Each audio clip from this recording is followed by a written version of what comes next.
পরিমাণে জ্বালানি কম দেওয়ায় রোকেয়া ফিলিং স্টেশন কর্তৃপক্ষকে ৫০,০০০ টাকা জরিমানা করেছে ভোক্তা অধিকার সংরক্ষণ অধিদপ্তর।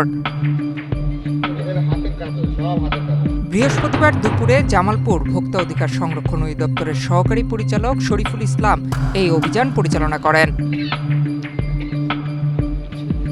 জানা যায়, জামালপুর সদর উপজেলার রোকেয়া ফিলিং স্টেশনে চলমান সংকটে গ্রাহকদের এক্সট্রিম মশার কয়েল প্ল্যান্ট ফাইবার দিয়ে তৈরি, তাই সহজে ভাঙে না, সুগন্ধিযুক্ত ও নিরবিচ্ছিন্নভাবে জ্বলে। ডেঙ্গু, চিকুনগুনিয়া বাহি সহ যে কোনো মশার বিরুদ্ধে দেয় এক্সট্রিম সুরক্ষা। পরিমাণে কম জ্বালানি সরবরাহের অভিযোগ ওঠে।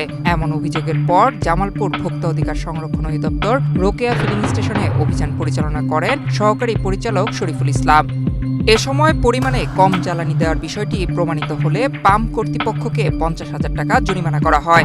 পাশাপাশি পাম্প কর্তৃপক্ষকে সতর্ক করা হয়।